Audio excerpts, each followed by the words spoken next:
एक बार की बात है, एक बहुत अमीर व्यापारी था।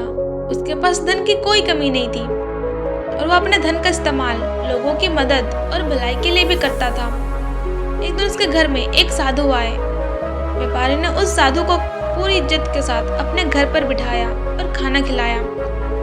व्यापारी ने साधु से कहा कि बाबा, आप तो ज्ञानी हैं, विद्वान हैं, इसलिए जाने से पहले आप मुझे कुछ ज्ञान की बातें बता दीजिए जो मेरे जीवन में काम आए।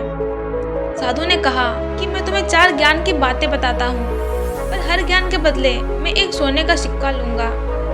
सेठ खुशी खुशी साधु को सोने के सिक्के देने के लिए तैयार हो गया। साधु ने कहा, आज का पहला ज्ञान है कि अगर कोई तुमसे उम्र और तजुर्बे में छोटा इंसान अचानक से बड़ा बन जाए तो उसे कभी छोटा मत समझना, बल्कि उसकी इज्जत करना और उसका सम्मान करना। साधु ने दूसरी ज्ञान की बातें बताते हुए कहा कि अगर तुम्हें दूसरों की गलती दिखाई भी दे तो उसे नज़रअंदाज करना और कोशिश करना कि उस गलती के बारे में किसी और को भी पता न चले। साधु ने तीसरे ज्ञान की बातें बताते हुए कहा कि अगर कोई काम किसी और की मदद लेकर किया जा सकता हो तो उसे स्वयं मत करना, बल्कि बिना सोचे दूसरों की मदद ले लेना। साधु ने चौथी और आखिरी ज्ञान की बातें बताते हुए कहा कि एक बार जिस जगह से दिल भर जाए आप बिल्कुल भी मत रुकना। व्यापारी ने पूरी बात सुनने के बाद साधु के सामने सोने के सिक्के रख दिए और कहा कि बाबा, आप इनमें से जितने चाहे उतने सिक्के निकाल लें। यह कहकर उसने साधु के पैर छूकर आशीर्वाद लिया और उसकी बताई ज्ञान की बातें जीवन भर याद रखने का वादा लिया। साधु ने सिक्के व्यापारी को वापस देते हुए कहा कि मैं फकीर हूँ, मेरी नज़र में इन सिक्कों की कोई कीमत नहीं है, ये मिट्टी के बराबर है। ये सिक्के तुम अपने पास संभाल कर रखो, या तुम्हारे बुरे दिनों में तुम्हारे काम आएंगे। यह कहकर साधु वहाँ से चले गए। कुछ साल बाद व्यापारी को काम में बहुत भारी नुकसान हुआ। उसके सारे पैसे खत्म हो गए, उसके पास घर भी ना बचा। व्यापारी ने सोचा कि वह दूसरी जगह जाकर फिर से नया व्यापार करेगा। उसके पास बस साधु के लौटाए हुए सोने के सिक्के ही बचे थे। वो इन सिक्कों को लेकर अपने वफादार नौकर के साथ दूसरे शहर के लिए चल पड़े। वे दोनों पैदल चलकर जा रहे थे। रास्ते में व्यापारी को बहुत तेज प्यास लगी। उसने अपने नौकर से कहा कि वो कहीं से भी पानी पीने का इंतजाम करे। नौकर अपने मालिक की बात मानकर पानी लाने चला गया। थोड़ी दूर जाने पर उसे एक नगर दिखाई दिया। उस नगर का राजा मर चुका था और जो अनजान व्यक्ति इस नगर के अंदर सबसे पहले आएगा उसे ही इस नगर का राजा घोषित कर दिया जाएगा।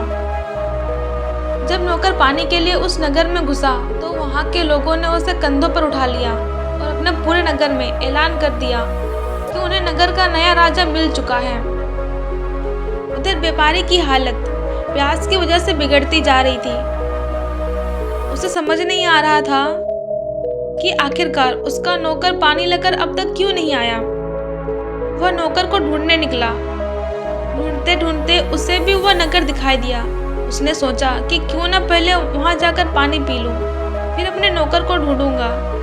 जैसे ही वह नगर के अंदर गया तो उसने देखा कि उसके नौकर को वहां के लोगों ने कंधों पर बिठाया हुआ था और उसकी राज्याभिषेक की तैयारी चल रही थी।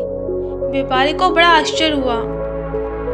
व्यापारी को देखते ही नौकर दौड़ता हुआ आया और उसने व्यापारी को पूरी बात बताई। सच्चाई का पता चलते ही व्यापारी को साधु की पहली सीख याद आ गई। उसने अपने नौकर को दिल से राजा के रूप में स्वीकार कर लिया और इधर उस नौकर का राज्याभिषेक हुआ और उसका विवाह मरे हुए राजा की पत्नी से कर दिया गया। नौकर ने भी व्यापारी की नमक का हक अदा करते हुए उसे अपने मंत्री के रूप में स्वीकार कर लिया और राजमहल में जगह दे दी। व्यापारी पूरे लगन और मन से अपने काम संभालने लगा और वह अपने नौकर को एक राजा का सम्मान देने लगा।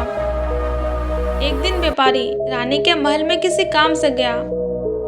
वहां पर खिड़की से उसने देखा कि रानी और राजा का सेनापति एक साथ एक ही बिस्तर पर बैठे हुए थे और हंसी मजाक कर रहे थे। व्यापारी ने जब यह देखा तो उसे बहुत बुरा लगा कि रानी किस तरह राजा को धोखा दे रही है।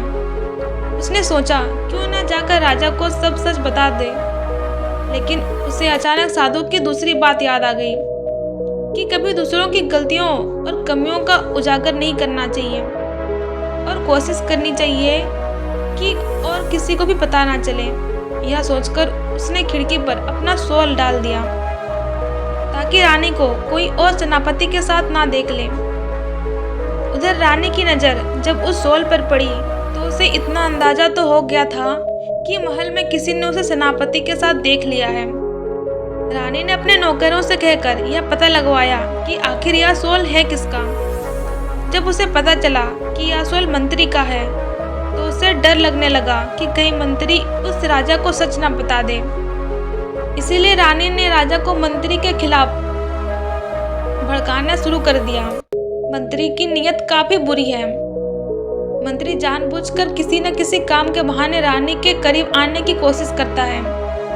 राजा को यह सब सुनकर मंत्री पर तेज गुस्सा आया।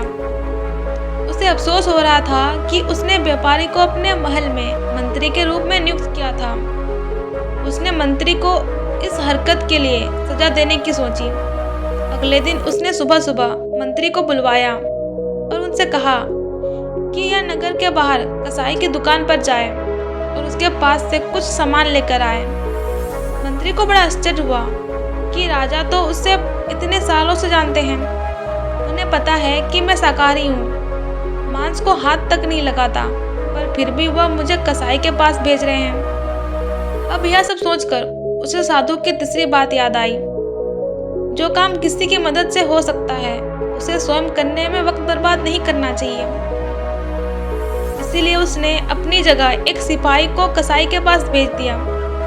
राजा के कहे अनुसार जैसे ही सिपाही उस कसाई के पास पहुंचा, कसाई ने उसकी हत्या कर दी।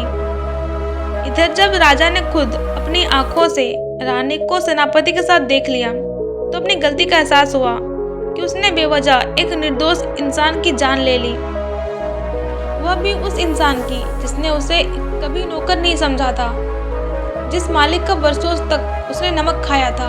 आज उसी इंसान को उसने शक के कारण मौत की घाट उतार दिया। शर्मिंदगी में उसकी आंखों से आंसू बह रहे थे। उसे समझ नहीं आ रहा था कि वह अपने पापों का प्रायश्चित कैसे करे। तभी उसे एक नौकर ने आकर बताया कि मंत्री एकदम सही सलामत हैं और उनकी जगह एक सिपाही कसाई के पास गया था, जिसके कसाई ने हत्या कर दी।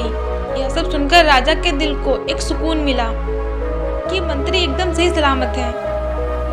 जब मंत्री को सिपाही के मौत के सच का पता चला तो उसे बहुत ही दुख हुआ कि राजा ने कसाई के पास भेजने के बहाने उसकी जान लेने का षड्यंत्र रचा था, और वह भी रानी की झूठी बातों में आकर। मंत्री को सबसे ज्यादा दुख इस बात का था कि राजा जो पिछले 20 सालों से जानता था, वह उसे इतना भी नहीं जान पाया कि उसने उस पर इतना घटिया इल्जाम लगा दिया।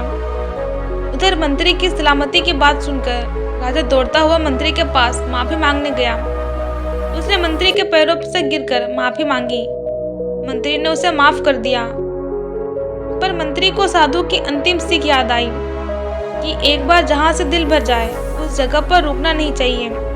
उसने उसी वक्त नगर को छोड़कर दूसरी जगह जाने का फैसला किया।